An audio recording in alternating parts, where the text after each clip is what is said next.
Se nós fôssemos usar um tema para esse estudo, para essa mensagem, para essa meditação, esse tema seria o reinado e o governo do Messias. Nosso Deus é o Rei, Rei com R maiúsculo. O nosso Messias é o Rei dos Reis, é o Senhor dos Senhores. E os salmos messiânicos falam acerca desse reinado e esse governo do Messias. É bom a gente até enfatizar um pouco essas duas palavras, governo e reinado, porque elas são um pouquinho diferentes. Mas, nessa viagem que nós estamos fazendo aí com os Salmos, levando em conta a vida e a respiração que os Salmos, que o Saltério era para os judeus, é para os judeus e é para nós, nós podemos estar sentindo isso a cada momento que nós abrimos os Salmos. Eu acho que raramente um cristão, durante o dia, deixa de ler um texto dos Salmos. Como a gente já tem dito, ele se identifica muito com os Salmos. Por quê? Porque os Salmos são expressões poéticas dos servos de Deus do passado, manifestando o seu amor, a sua fé, o seu relacionamento, a sua devoção a Jeová, ou a Javé, o Senhor. Viajando pelos Salmos, então, tem esse significado de vida e respiração. Geralmente, nós iniciamos os nossos cultos com o texto dos Salmos, no sentido devocional mesmo, para que nós possamos estar curtindo, saboreando, não é? Saboreando essa respiração, esses salmos, que são expressões de devoção do salmista para com Deus. Estamos ainda falando sobre esse tipo de salmos, que são salmos messiânicos. Na quarta-feira passada, nós falamos sobre 3 dicas que alguns salmos messiânicos dão, não é? Que tem a ver com um privilégio, tem a ver com uma responsabilidade e uma exortação. E o privilégio é sendo pastoreado por Deus. E o Salmo 23 é um salmo que reflete isso. Davi, um pastor, sabia muito bem o que era pastorear.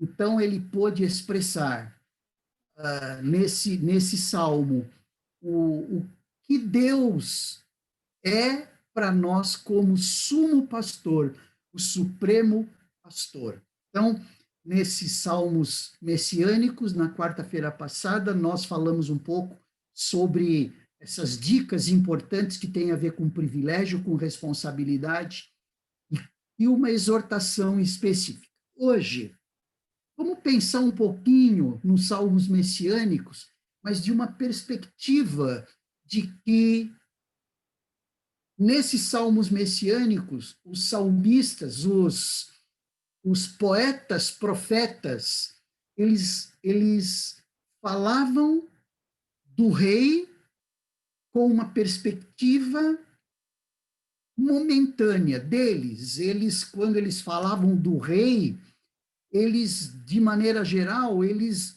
elevavam o rei sobre o qual eles estavam vivendo. Geralmente era Davi, em alguns casos Salomão, não é? E apontavam, num sentido profético, para o rei dos reis, né? Para o rei com R maiúsculo. Eu quero olhar com você 3 salmos, e para perceber que nesses salmos messiânicos, o poeta, profeta, celebra a realeza em seu tempo, verdade. Ele celebra a realeza, ele olha para o seu rei, principalmente quando ele olha para Davi, quando ele olha para Salomão, quando ele olha para Davi, ele consegue enxergar que Davi era um rei segundo o coração de Deus. E Salomão também foi um rei de muita expressão, sábio Salomão, não é? Pelo menos até ele tomar aí umas invertidas de Deus por conta de algumas saídas, né, que ele deu aí do centro da vontade de Deus. Mas, nesses 3 salmos, onde nós vamos perceber esse olhar profético, esse é o objetivo, vamos perceber o olhar profético para o Messias. Por isso, eles são os salmos messiânicos, tá bom? Então, nós vamos ver o Salmo 24, especialmente o versículo 7. Então, se você abrir a sua Bíblia aí, no Salmo 24, no versículo 7, ele diz: levantai, ó portas, as vossas cabeças, levantai-vos, ó entradas eternas, e entrará o Rei da Glória. Esse Rei da Glória é R maiúsculo. Esse Rei da Glória está sendo apontado por pelo salmista aqui, por Davi, como sendo Deus, o Rei da Glória, como sendo o Cristo de Deus, o Messias de Deus. Levantai, ó portas, as vossas cabeças, levantai-vos, ó entradas eternas, e entrará o Rei da Glória. Então, esse salmo, ele celebra a realeza em seu tempo, com um olhar profético para o Messias, que é o Rei da Glória. O Messias como sendo o Rei da Glória, que é revelado no Messias Jesus. Depois, nós vamos ver o Salmo 47. Então, abra lá no Salmo 47, no versículo 8. O Salmo 47, versículo 8. Em que o salmista ele está trabalhando na manifestação da glória de Deus, olhando o rei vitorioso. Então, esse Messias, que é o rei vitorioso, não é simplesmente o rei da glória, ele é o rei da glória, ele é o rei vitorioso, e depois esse rei que reina e que governa. É diferente. Nós vamos ver já já sobre isso. Então, o Salmo 47, versículo 8, ele diz assim: Deus reina sobre as nações. Deus se assenta no seu santo trono. Deus reina sobre as nações. Deus se assenta no seu santo trono. E o rei completo é o Messias glorificado e o seu povo glorificado junto. Também, que reina e governa. Nós vamos ver já já essa diferença aí. Eu estou enfatizando essa diferença de reinar e governar porque ela é bem importante, tá bom? Vamos ver aqui então um pouquinho sobre isso que diz o Salmo 24. Né? O Salmo 24 aqui, quando no versículo 7 ele fala: levantai, ó portas, as vossas cabeças, levantai-vos, ó entradas eternas, e entrará o Rei da Glória. Às vezes a gente acaba não entendendo o significado disso. Levantai, ó portas, as vossas cabeças. O que Davi quis dizer com isso? Isso tem um contexto. O contexto é, primeiro, Crônicas, no capítulo 15, quando Davi, depois de conquistar Jerusalém, porque Jerusalém era dos jebuseus, que eram cananitas. Davi conquistou Jerusalém, chamada Cidade de Davi, e ele trouxe a Arca de Deus para Jerusalém. Essa arca que estava em Kiriat Jearim, porque teve um tempo que essa arca ficou entre os filisteus. Depois eles se desfizeram da arca, porque essa arca, que é a presença de Deus, estava derrubando todos os deuses dos filisteus no chão. Eles levantavam os deuses, arrumavam, no dia seguinte iam lá e os deuses estavam no chão. E começou a vir pestes de ratos, enfim. E eles entenderam que era por conta da arca que eles tinham tomado. Eles se desfizeram dessa arca, ficou algum tempo com os israelitas, mas na casa de um deles, e agora, esse momento, Davi, logo depois de conquistar Jerusalém, ele traz a arca para dentro de Jerusalém, só que Jerusalém não estava perfeitamente construída, né? Então, um rei com aquele cerimonial, né, entrando pelas portas de Jerusalém ainda em construção, baixinhas.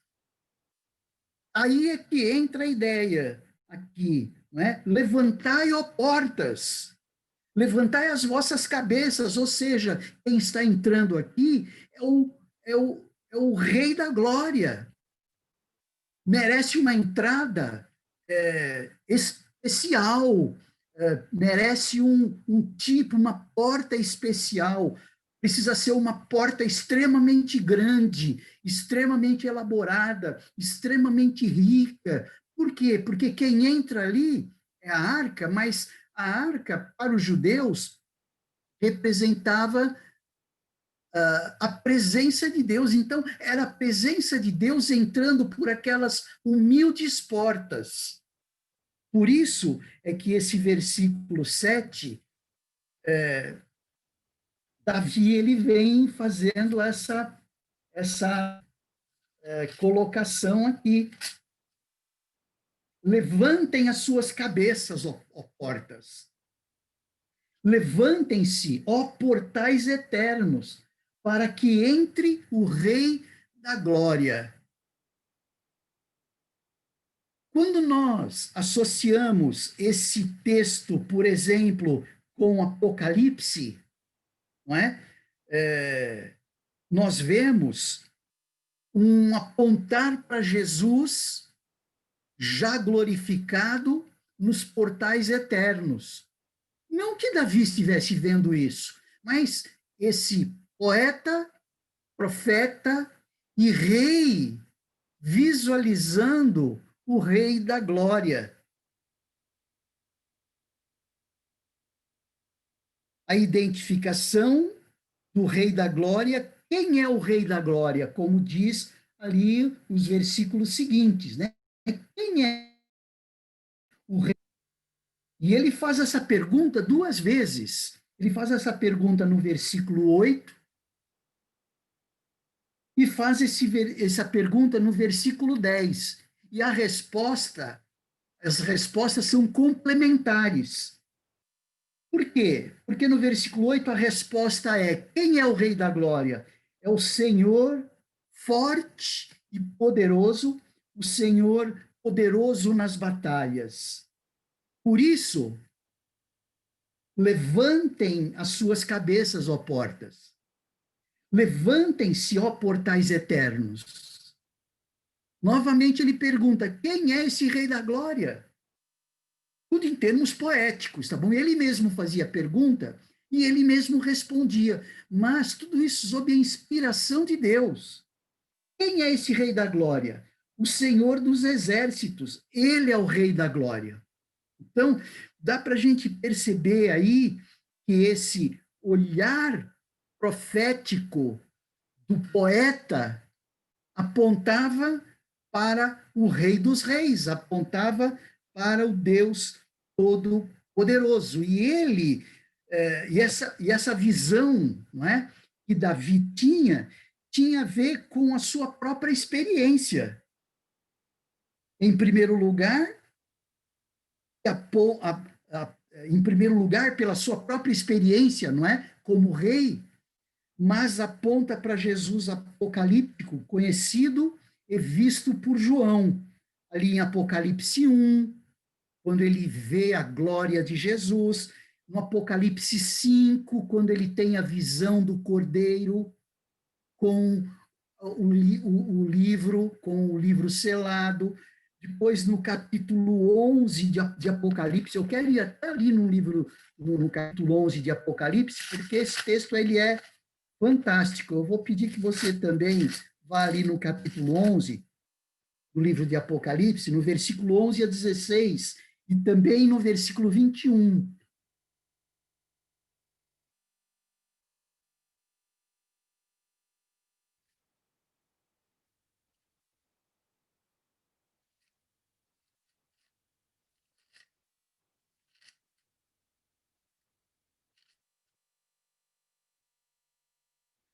É 19, desculpa, não é 11, tá bom?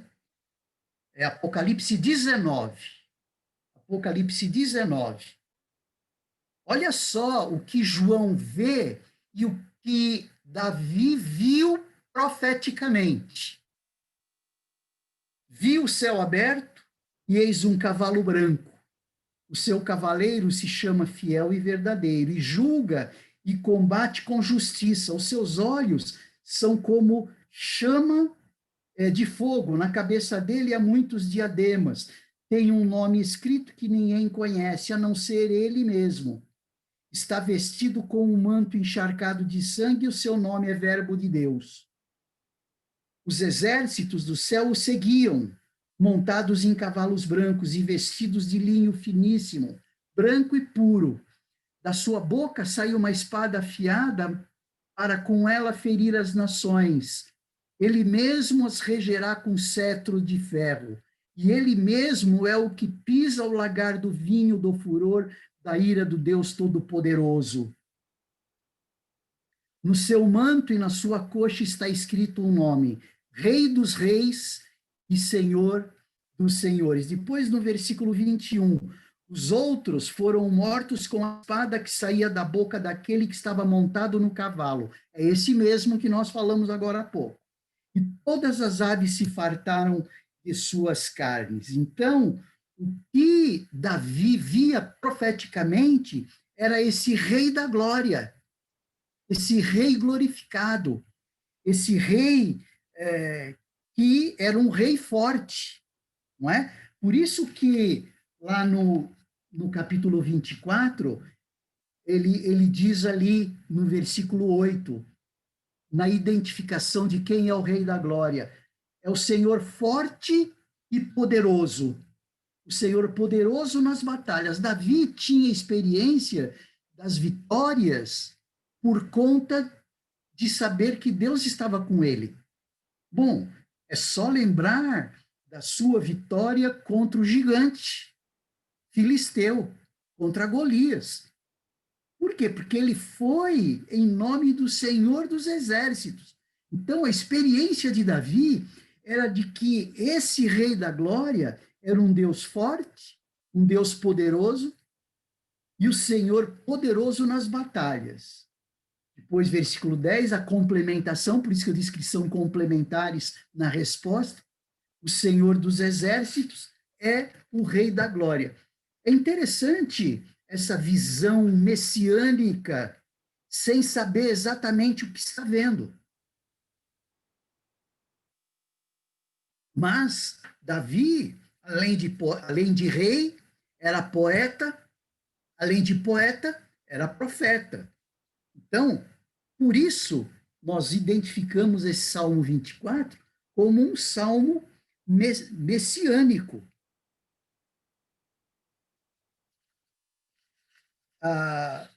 No versículo 3 a 6 desse Salmo 24, tem muito de aplicação disso, além de nós sabermos que o nosso Cristo, que na realidade para nós fica até um pouco mais fácil, não é? Porque Davi não sabia de quem ele falava, Mas nós, hoje, não é? Pelo encaminhamento da revelação que já nos foi apresentada por Deus, nós sabemos que ele fala de Jesus, sabemos que ele fala de Jesus na sua primeira vinda, sabemos que ele fala de Jesus na sua segunda vinda, e aqui em termos de aplicação no versículo 3 a 6, no Salmo 24, ele diz: quem subirá ao monte do Senhor? Quem há de permanecer no seu santo lugar? São duas perguntas que ele faz, relacionando com o Rei da Glória. Quem subirá ao monte do Senhor? O monte onde o Rei da Glória habita. O santo lugar, que era o lugar onde a arca estava, onde o templo estava. Por isso é que Jerusalém é chamada Cidade Santa. Quem subirá ao monte do Senhor e quem há de permanecer no seu santo lugar? E no versículo 4 ele diz: o que é limpo de mãos e puro de coração, que não entrega a sua alma à falsidade, nem faz juramentos com a intenção de enganar. Este receberá do Senhor a bênção e a justiça do Deus da sua salvação. Esta é a geração dos que o buscam, dos que buscam a face do Deus de Jacó. Diz em relação a nós. Não que nós somos merecedores disso, porque nós estamos longe de estarmos limpos de mãos e puros de coração. Eu, pelo menos. Estamos longe de não nos entregarmos à falsidade. Estamos longe de não fazer juramentos com a intenção de enganar, mas aí é que entra o Rei dos Reis e o Senhor dos Senhores nos justificando, me justificando. Então, eu sou enquadrado aqui por conta do que Jesus fez na cruz por mim. Essa percepção Davi não tinha. Essa percepção nós temos pela habitação do Espírito em nós e pelo fato de nós recebermos uma revelação tão mais completa do que a que Davi tinha em mãos. Ele estava compondo, na realidade, a revelação. Então, quem participa dessa subida ao monte do Senhor?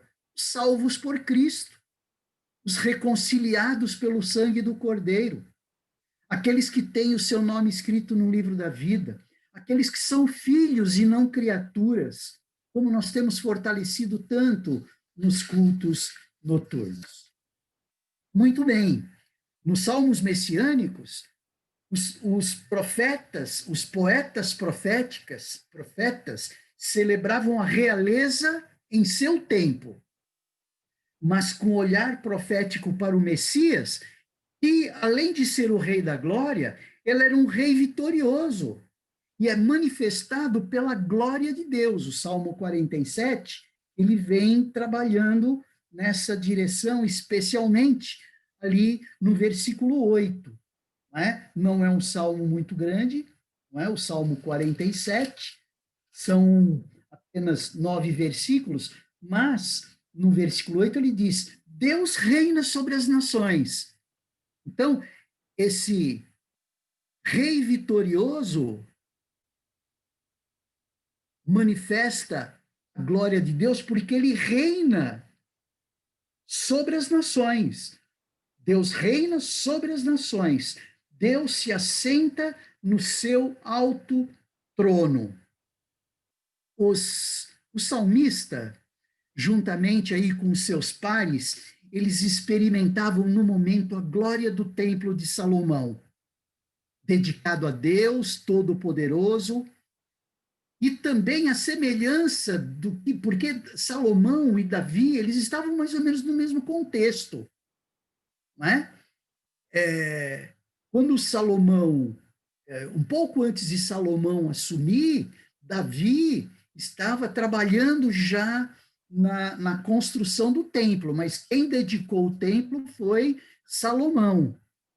E a ideia e o momento era de transferência da arca, não para Jerusalém, mas a transferência da arca para o templo.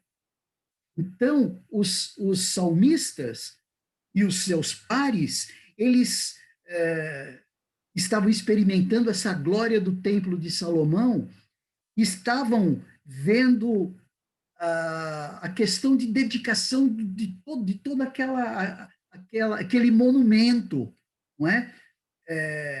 Essa transferência da arca para o templo, e à luz da experiência que Salomão tinha, também por ser um rei vitorioso, não só Davi, mas Salomão, ele foi um rei sábio, foi um rei vitorioso, e à luz dessa experiência como súdito do rei de Israel, os salmistas, eles projetavam o significado do rei eterno do Senhor. Então, ao olhar a glória de Salomão, eles projetavam a glória do rei com R maiúsculo. Quando eles olhavam a sabedoria incrível de Salomão, eles projetavam a sabedoria incrível do sumo rei, do supremo rei. Por isso, aqui do versículo 6 ao versículo 8 desse Salmo 47, ele diz: cantem louvores a Deus, cantem louvores ao nosso rei, cantem louvores. Deus é o rei de toda a terra. Ele estava fazendo já uma projeção para o Messias, mas à luz do que ele estava vivendo. E ele estava vivendo esse contexto de glória também no reinado ali de Salomão. Esse texto, ele é de caráter profético. Mas primeiro ele foi poético, ou seja, o salmista, olhando para o seu momento atual, olhando para a realeza que ele vivia, ele projetava o supremo rei, um reino instalado lá, que seria instalado lá no futuro. Talvez o reinado de Salomão em toda a sua glória. Entretanto, tem um cunho profético forte, apontando para o nosso Deus e para Jesus, que é o rei do universo. Você lembra no Novo Testamento, quando Jesus instaurou o reino, quando ele estava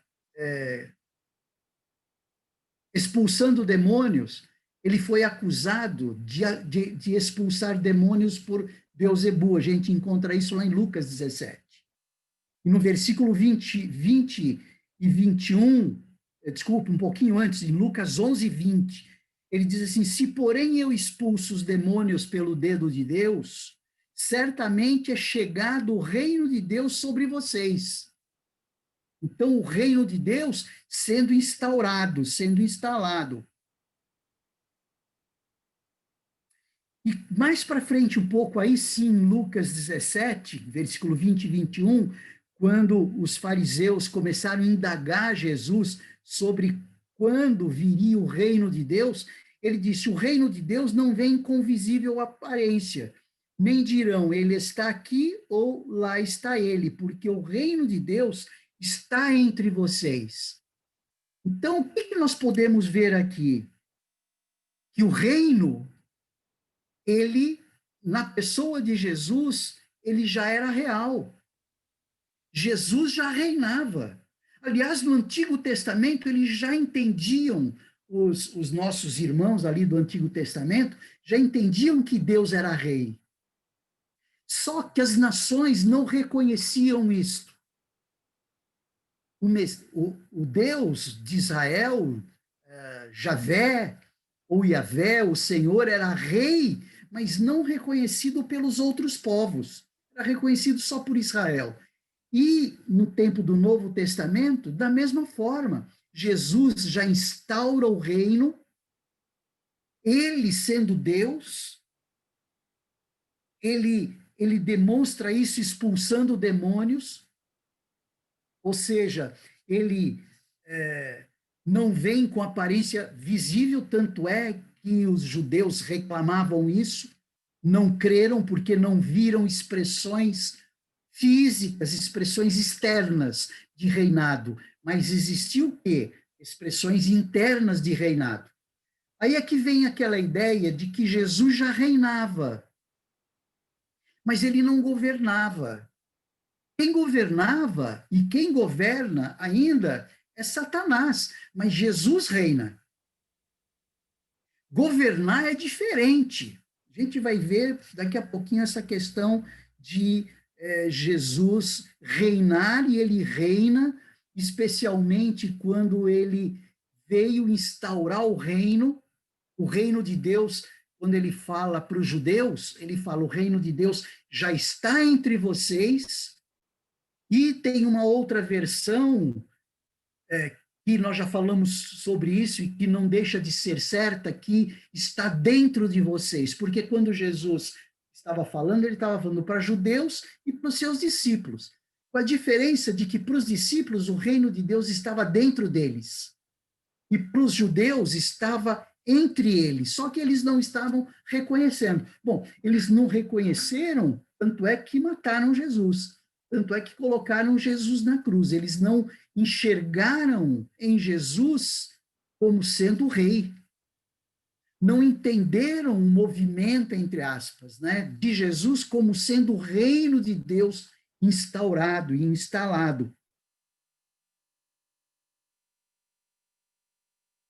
Nesse sentido, o Salmo 47,8, quando diz: Deus reina sobre as nações, Deus está sentado sobre o seu santo trono, ele sempre esteve. E de maneira bem mais próxima de nós, depois de Jesus. Ou seja, Jesus passou a reinar de fato no nosso coração. Por exemplo, no meu coração, ele passou a reinar a partir do terceiro domingo de junho de 1978.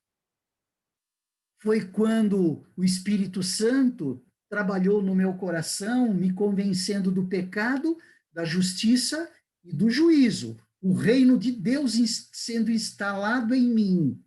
A partir daquele momento, o meu corpo passou a ser templo do Espírito Santo.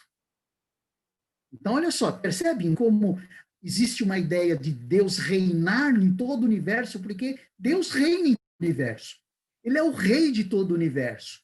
Só que ele não é reconhecido pelos homens, e não era reconhecido por mim antes de 1978.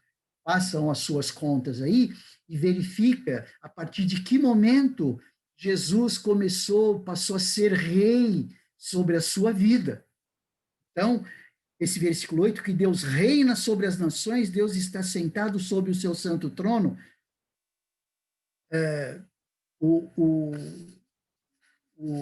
Um dos filhos de Coré, foram os compositores desse Salmo 47, eles percebiam isso e apontavam para o Messias como sendo aquele que haveria de reinar. Só que os judeus não entenderam a maneira de Jesus reinar. Os filhos de Coré apontavam para Jesus. E os descendentes dos filhos de Coré, os judeus da época, eles queriam ver um outro tipo de Messias, um outro tipo de libertador. Mas o libertador que reinaria seria aquele que reinaria dentro dos nossos corações. Por isso é que esse rei é um rei vitorioso, porque o nosso rei reina, ele é vitorioso mesmo não sendo reconhecido pelos homens, mas ele é vitorioso sob a nossa perspectiva agora, porque a gente olha sob a perspectiva do batismo do Espírito Santo, da unção do Espírito Santo.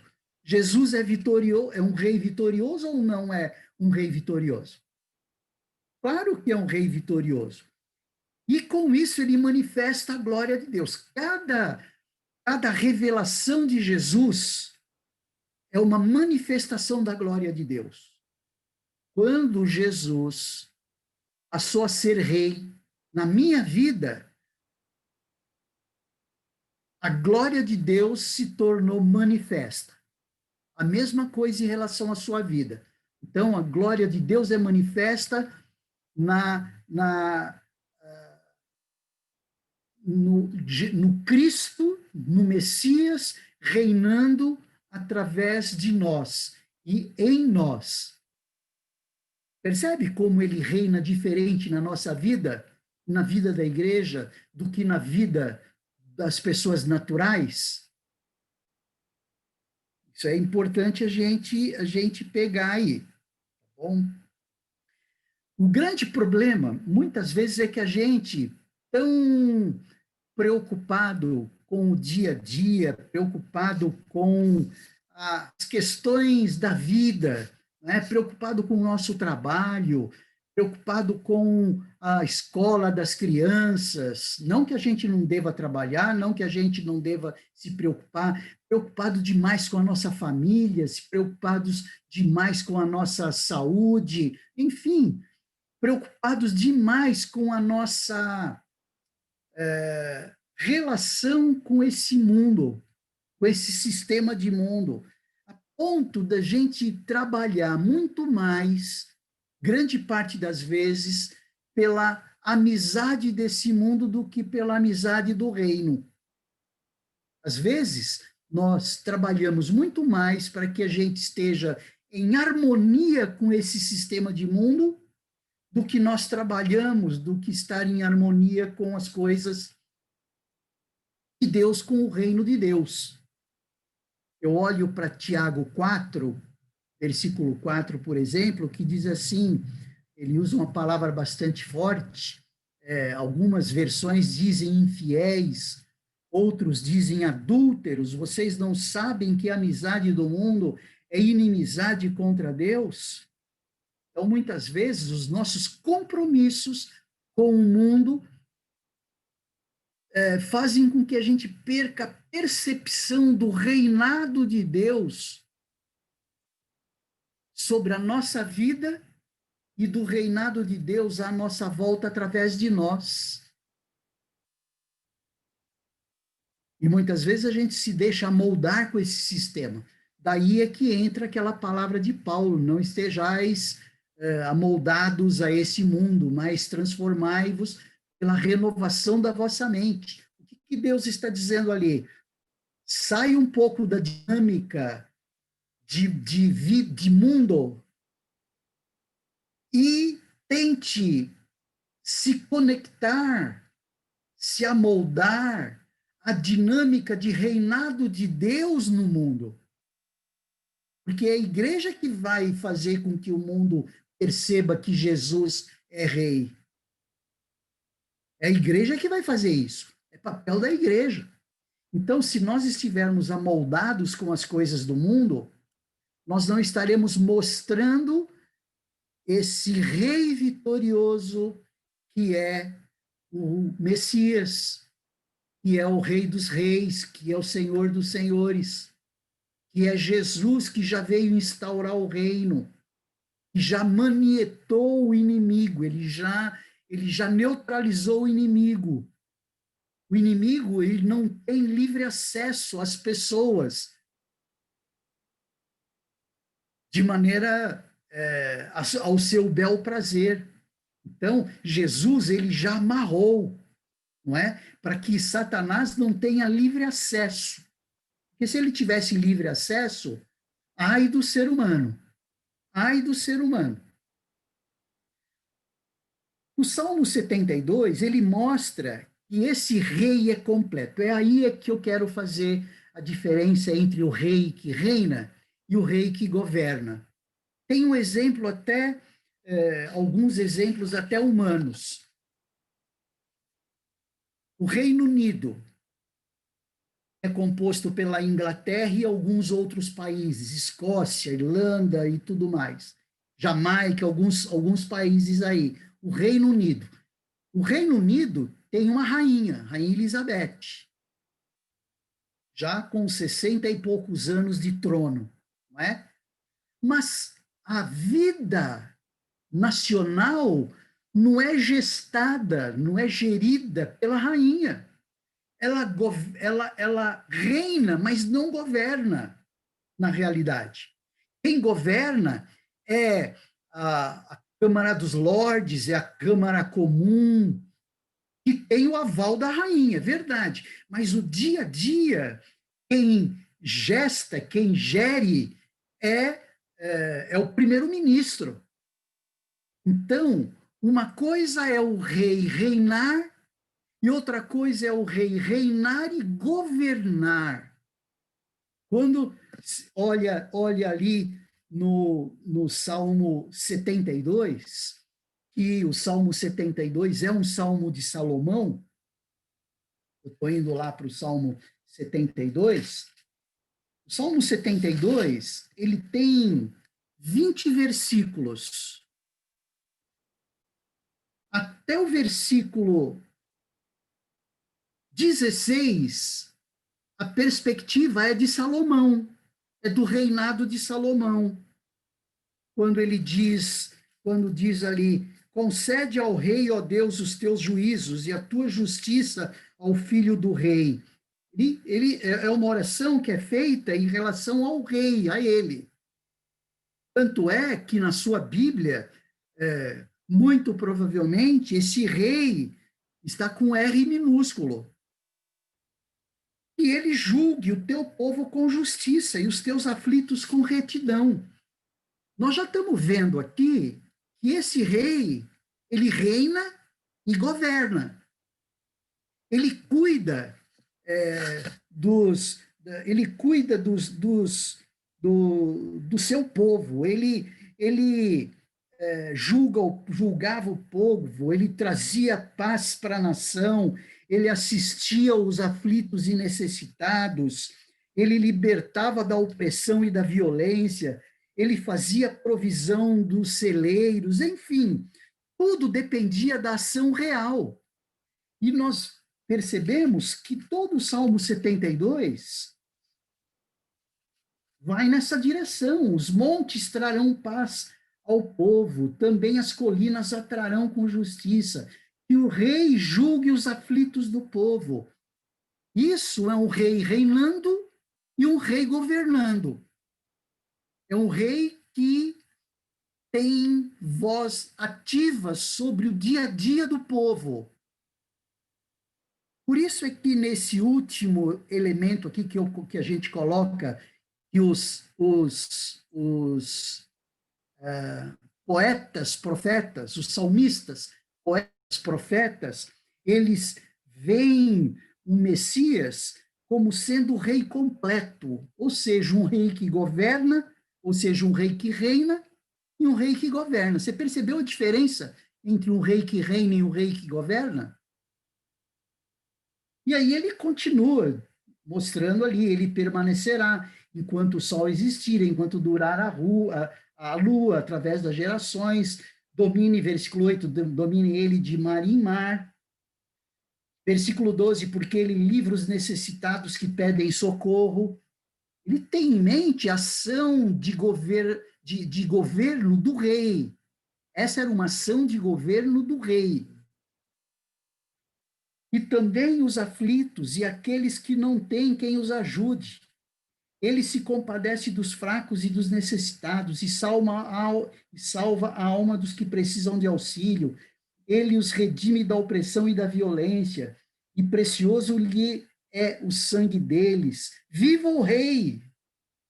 E que lhe deem ouro de Sabá, falando de Salomão mesmo. E continuamente se faça por ele oração e o bendigam todos os dias. Haja na terra abundância de cereais. Percebe que isso é circunstancial? É o momento, são elementos de governança do rei, que além de reinar, governa. sejam os seus frutos como o do Líbano, os do Líbano, e das cidades floresçam os habitantes como a erva da terra. Que o nome do rei permaneça para sempre. Daí para fora, daí até ao versículo 19, pelo menos, né, que o rei permaneça para sempre, que prospere enquanto o sol brilhar, que todos sejam abençoados por meio dele, que todas as nações lhe chamem bem-aventurado. Bendito seja o Senhor Deus, o Deus de Israel, o único que faz maravilhas. Então, aí a gente já percebe uma transição do rei com R minúsculo para o rei com R maiúsculo, que é o Deus de Israel. Mas aquilo que fazia o rei de Israel é projetado para o rei com R maiúsculo. Bendito seja o Deus de Israel. Então, eu quero pegar essa ideia do rei que reina e do rei que governa e quero fazer duas aplicações. Uma para nós. O rei Jesus, ele já reina na nossa vida. Verdade, nós reconhecemos isso. Você reconhece que o rei Jesus é o rei sobre a sua vida? Ele é o rei. Você é templo do Espírito Santo. Nós somos o templo do Espírito Santo. Então, o próprio Deus habita em nós. Então, nós temos habitando em nós a pessoa da Trindade. Então, o rei reina. A questão é, esse rei que reina, ele governa?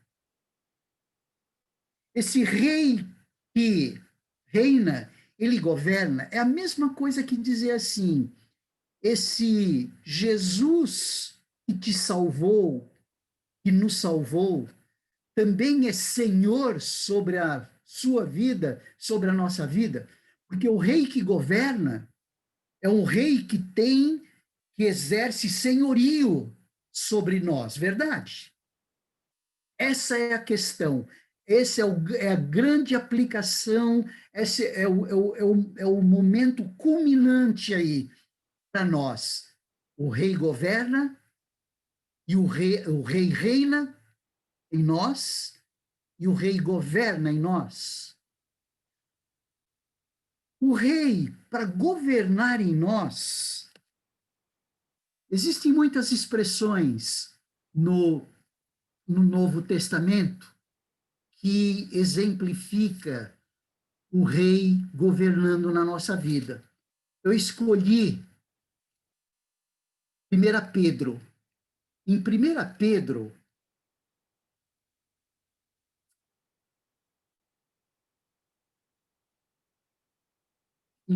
Pedro, no capítulo 4,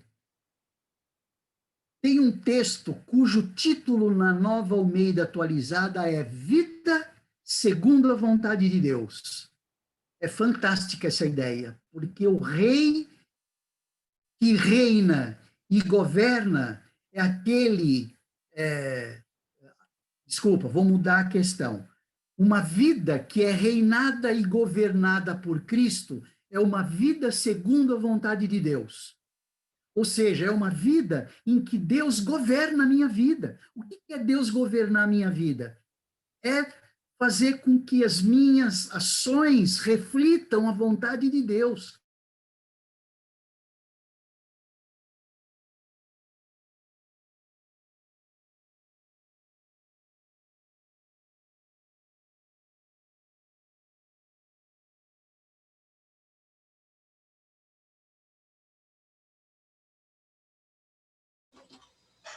Acho que travou para ele, só um momentinho.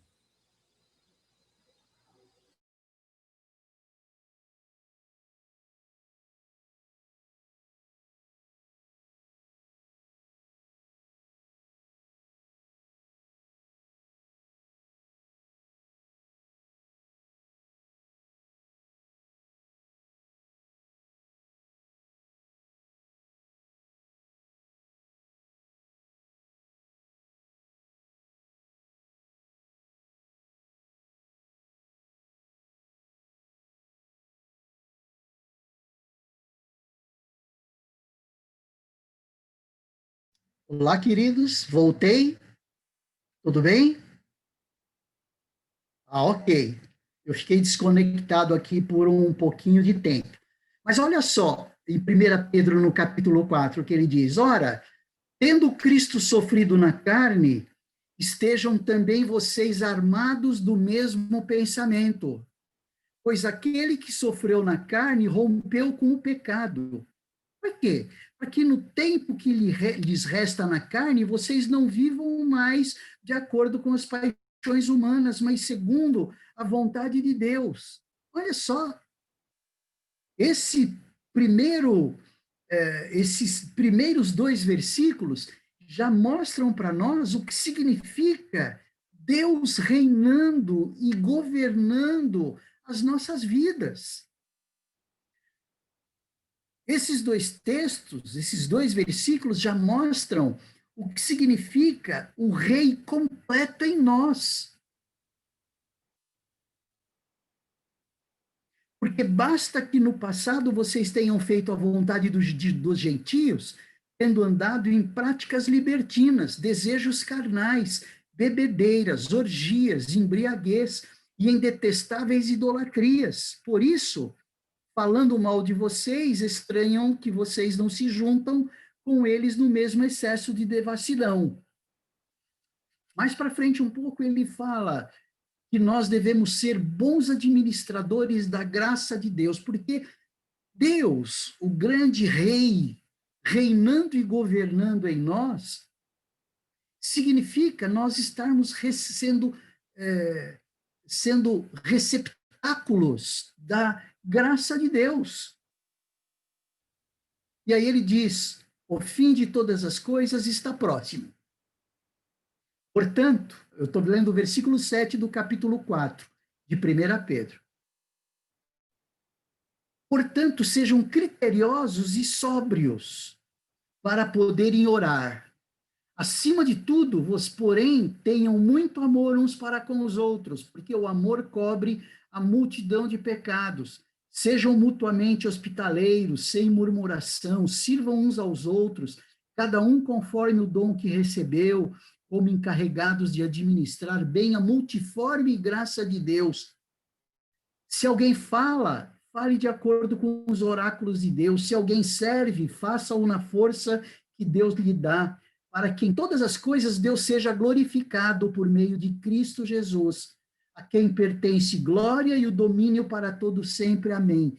Isso significa Deus reinar, o rei, com R maiúsculo, reinar e governar em nós. Olha só, aí nós vemos aquela palavra de Salomão, aquele salmo messiânico de Salomão, apontando para o seu reinado e a sua governança nos tempos atuais em que o nosso coração de pedra já foi trocado pelo coração de carne, como diz Ezequiel 36. É esse tempo, mas também aponta por um tempo em que haverá, aí sim, a perfeição do reinado e e do governo de Cristo, que vai ser quando? Quando a igreja for glorificada. Ou seja, nós vamos estar já a estatura de varão perfeito, capítulo 22, ali no capítulo 22 de Apocalipse, como nós vimos no domingo retrasado, nós vimos o quê? Aliás, no capítulo 21 já, ele mostra os novos céus e a nova terra, a nova Jerusalém, o rio de água, da água da vida, enfim, a igreja se submetendo de maneira absoluta e plena ao reinado e à governança de Cristo. Por quê? Porque nada mais impede. Hoje, a governança de Cristo na nossa vida, ela é questionável, ela é limitada. Em alguns momentos, nós estamos assumindo o senhorio de Cristo. em outros momentos, nós estamos assumindo o senhorio de nós mesmos. Então, Salomão, Davi apontava para Jesus, ali, como sendo o rei da glória. Os filhos de Coré apontavam para Jesus, para o Messias, como sendo um rei vitorioso, que manifestava a glória de Deus, que olhando para o Novo Testamento, é quando um salvo é salvo, quando um ser humano é salvo, ele manifesta a glória de Deus. Por isso que Satanás impede, por isso que Satanás rouba aquela semente que é jogada na beira do caminho, porque cada alma que diz não, cada alma que rejeita, para Satanás é alguém que não está glorificando a Deus. E Salomão apontando aqui para o reinado completo, como sendo o rei que reina, mas o rei que governa.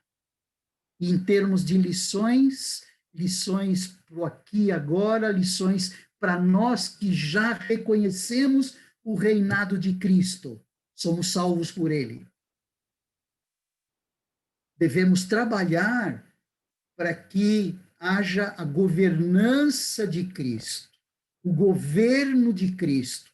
Jesus governe sobre a nossa vida. Jesus esteja governando os meus pensamentos, os meus sentimentos, as minhas palavras, as minhas intenções, os meus ímpetos, os meus projetos, meus entre aspas. Concluindo, tá bom? Concluindo, nós vamos parar por aqui. Quero fazer duas afirmações aqui. Viver como cristão é viver debaixo do reinado e do governo de Cristo. Isso é viver como cristão. Precisamos trabalhar nisso. Cristo ou pelo menos deveria ser, o Senhor absoluto da nossa vida, no sentido de que cada ação, cada pensamento, cada atitude refletisse o senhorio de Jesus, a governança de Jesus. E ele estará sendo o rei completo, assim quando nós permitimos. E é isso que nós vamos pregar. Não adianta nós pregarmos que Jesus Cristo é Salvador e Senhor, não adianta pregarmos que Jesus Cristo é Rei e tem governo sobre o seu reinado através da nossa vida, se nós não mostramos isso, se nós não pregamos através da nossa vida, não pregamos através das nossas. Então, o reinado e o governo do Messias, tanto de uma perspectiva dos poetas profetas, que apontavam para Jesus, tanto Jesus do Novo Testamento, ali, dos tempos da sua encarnação, quanto os tempos da sua glória. E no dia a dia da igreja, não é? O reinado e o governo do Messias no dia da igreja. Talvez esse seja o ponto principal dessa nossa abordagem sobre os salmos messiânicos aqui. O reino, o reinado e o governo do Messias. Vamos orar? Vamos pedir que o Senhor nos ajude mais uma vez. E cada vez que nós refletimos na palavra, como temos feito, a gente se sente cada vez mais devedor. Eu me sinto assim, eu acho que nós não nos sentirmos assim representa um não aprendizado e uma não melhora de vida. Nós só conseguimos aprender Nós só conseguimemos melhorar diante de Deus, na governança de Cristo, na nossa vida, quando nós nos sentimos sujos. E aí nós vamos procurar nos limpar, confessando os nossos pecados, sabendo que Jesus é fiel e justo para perdoar os nossos pecados. Vamos orar então.